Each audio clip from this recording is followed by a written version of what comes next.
C'est ici que des milliers de passionnés d'anime, manga, jeux vidéo et cosplay se donnent rendez-vous.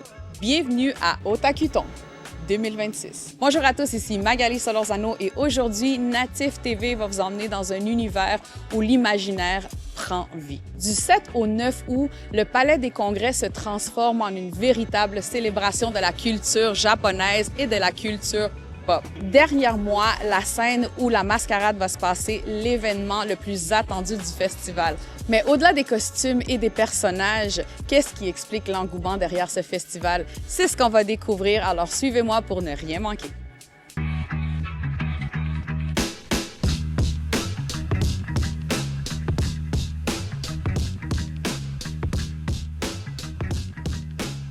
Donc, nous sommes ici en compagnie de M. Stéphane Latour, qui est porte-parole et aussi coprésident du festival. Bonjour, ça va bien? Ça va très bien aujourd'hui, merci. C'est un peu chaotique, mais ça nous fait vivre.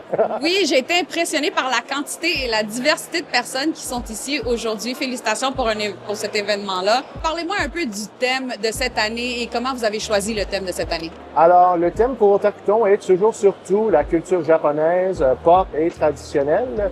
Cette année, notre équipe artistique a été inspirée par le style rétro. Je me sens un peu vieux, alors les thèmes de ma jeunesse, c'est-à-dire les années 90, 2000, et ça nous a fait un peu rêver. Pour quelqu'un qui ne connaît pas le festival, comment est-ce que vous le décririez?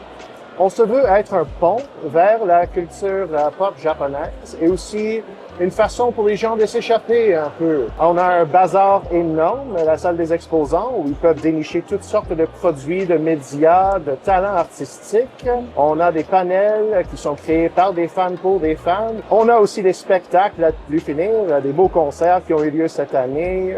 Et aussi, pour ceux qui sont en costume, parce que vous en verrez beaucoup dans les métros aujourd'hui si vous ne connaissez pas l'événement, ils sont ici soit pour incarner leur personnage ou pour participer à la mascarade, un concours de costumage qui a lieu ici à toutes les années. Le but de la mascarade est de permettre aux gens d'incarner leur personnage le temps d'un petit moment. Ils préparent des sketchs accompagnés de musique, parfois de visuels, qui seront faits sur la scène et ensuite ils seront jugés par des juges, c'est leur rôle. Oui. Et sur quelques caractéristiques, sur quelques particularités de leur costume, un peu de tout que vous allez voir ce soir, de tout à tous les niveaux.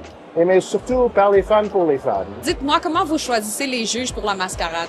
Eh bien, il y a les costumiers d'expérience, il y a aussi des invités spéciaux, comme le consul général du Japon, qui offre à tous les ans son prix qu'il vous a tous aimé dans la soirée. C'est un prix à part qu'il présente personnellement et on en est très reconnaissant pour sa participation active et continue dans le festival. On peut s'attendre à combien de festivaliers cette année environ? Jusqu'à date, je peux confirmer qu'on a franchi les 36 000. On s'attend à péter des records et on espère offrir encore plus de festivals à tous ceux qui veulent participer. Qu'est-ce qui attend dans le futur pour le festival? On espère une 22e, une 23e édition, mais au-delà de ça, ce sera bientôt le centenaire des relations publiques et diplomatiques entre le Canada et le Japon. Donc, on cherchera à valoriser ça en 2028. Et on aimerait aussi voir à quelle partie de Montréal qu'on pourrait aider à mettre en valeur ou emmener à l'intérieur de l'enceinte. Et qui les fera un peu rêver le temps de revenir l'année prochaine.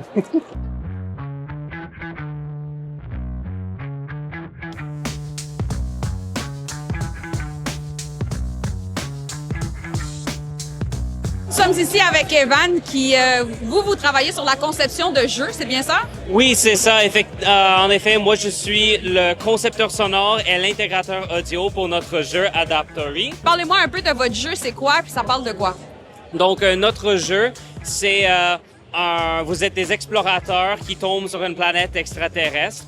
Puis vous essayez de construire des machines, des systèmes automatisés pour vous permettre de survivre dans un environnement un petit peu hostile. Pour créer un jeu comme le vôtre, ça prend combien de temps et combien de personnel? Donc, ce jeu-là, ça a été créé avec à peu près 6 ans de temps de développement. C'est un temps assez long, mais c'est parce que notre programmeur, elle a créé le jeu dans un engin custom. Et donc, tout ce travail d'infrastructure, ça prend beaucoup de temps.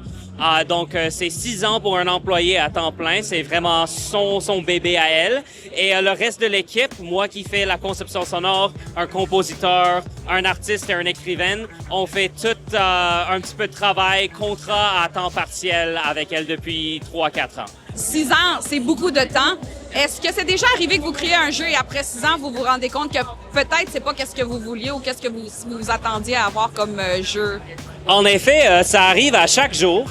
Le processus de développement de jeux vidéo, c'est très intéressant parce qu'à chaque jour ou à chaque étape, on réussit à créer quelque chose, puis on donne ça à du monde pour voir leur feedback. En grande majorité du temps, ça prend très, très, très longtemps avant que le feedback soit positif.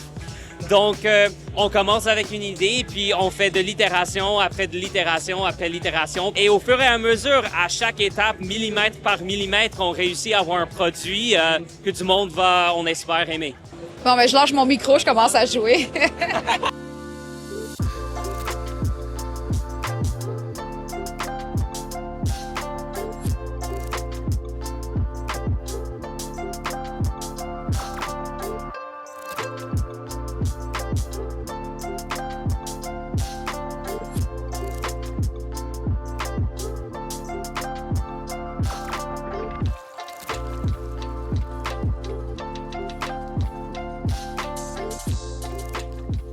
Derrière moi, les jeux de table. Venez avec moi, on va aller découvrir quel jeu qu'ils ont présentement. Comment le jeu s'appelle? Ça s'appelle Mahjong. Mahjong, OK. Surtout ici, nous, on joue à Japanese Luigi Mahjong. On joue avec le règle japonais. Tu vois, la table, c'est comme ça qu'on va placer. C'est comme le poker. Il faut que tu formes ta main. Si, admettons, tu as gagné par toi-même, c'est 3 autres joueurs qui doivent te payer. Puis on joue avec les pointages, avec les rounds, puis on décide c'est qui le gagnant à la fin. D'accord. Et dis-moi, pourquoi tu aimes jouer à ce jeu-là? Comparé au poker, celui-là, c'est plus compliqué. Puis en plus, il y a plus de combinaisons. Il y a plus de possibilités dans ce jeu. Donc, c'est pour ça que c'est plus fun à jouer à ce jeu-là. Mais c'est plus fun de jouer, offline, là, comment je peux dire? Okay. Parce que, tu peux toucher à la carte. Puis c'est plus fun comme ça, parler avec les gens, chilling. Donc, merci Geneviève de prendre le temps. Parle-nous un peu de la mangathèque qu'on a ici. La mangathèque, elle est composée d'environ de plus de 9000 mangas, divisés en 5 langues, français, anglais, japonais, chinois et espagnol. Pourquoi ces 5 langues-là? Vraiment par un hasard, par les dons que nous recevons, car la majorité de la mangathèque est composée de mangas donnés par d'autres festivaliers ou parfois de nos collections personnelles. Je trouve que c'est très important qu'on fasse de la conservation parce qu'on a beaucoup de séries qui sont très vieilles, qui ne sont plus distribuées et qui valent quand même une petite fortune, mais que sont vraiment inaccessibles et que plusieurs personnes ne connaissent pas. On est en train de faire découvrir parfois des vieux classiques. En plus, ça va très bien avec notre thématique rétro de l'année. Et d'après vous, pourquoi c'est aussi populaire aujourd'hui en 2026? Moi, je crois que c'est très populaire parce que c'est très accessible. Dans le fond, vraiment, on peut avoir des mangas maintenant, même pour les tout petits, avec aucune image, tout comme on peut avoir des mangas qui sont très philosophiques. On a des mangas documentaires qu'on peut utiliser pour apprendre. Et aussi, les histoires sont tellement diversifiées que ça rappelle un peu la littérature qu'on possède. Et je crois vraiment qu'il y a un manga pour tout le monde. Absolument. Et dites-moi, votre mangathèque, est-ce qu'elle est disponible au public en dehors de ce festival-ci? Malheureusement, elle n'est pas disponible pour le public. C'est sûr que peut-être un jour, on ne sait pas, mais pour l'instant, elle est disponible uniquement pendant les heures du festival. Merci beaucoup. De rien.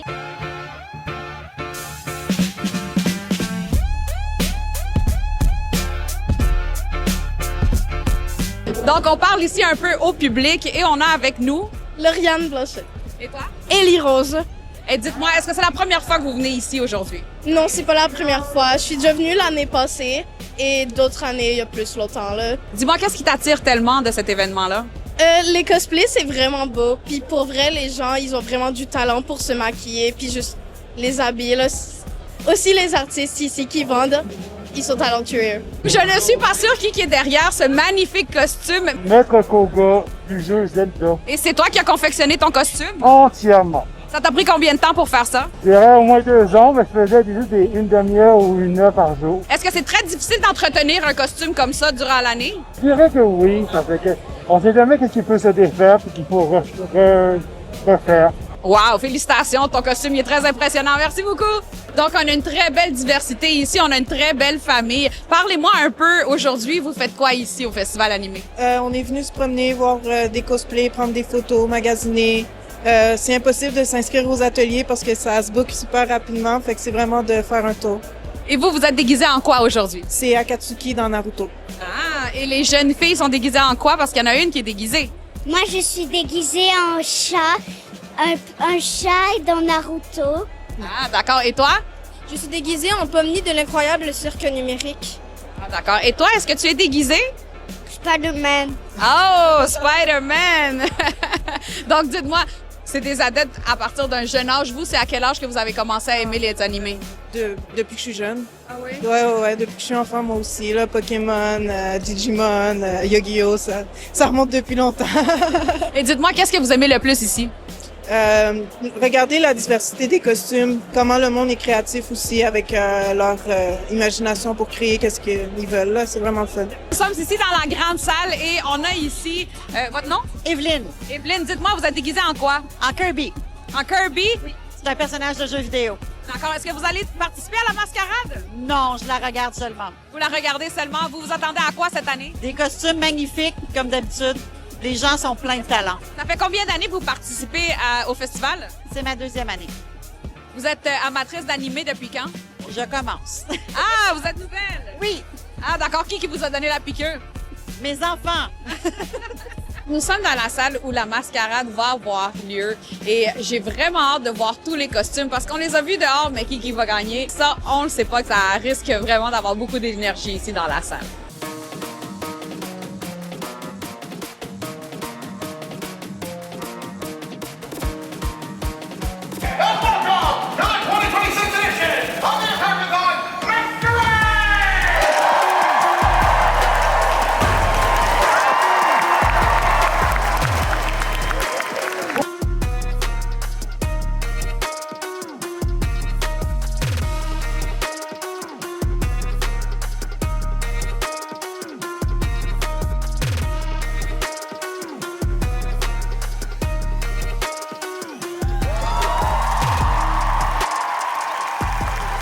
C'est ainsi que se conclut notre reportage du festival d'animé japonais le plus grand du Québec, Otakuton 2026. Je vous invite à aller visiter la page www.otakuton.com et aussi pour plus d'émissions et plus de contenu, vous abonner à la page de Natif TV. Hasta la próxima ou matane!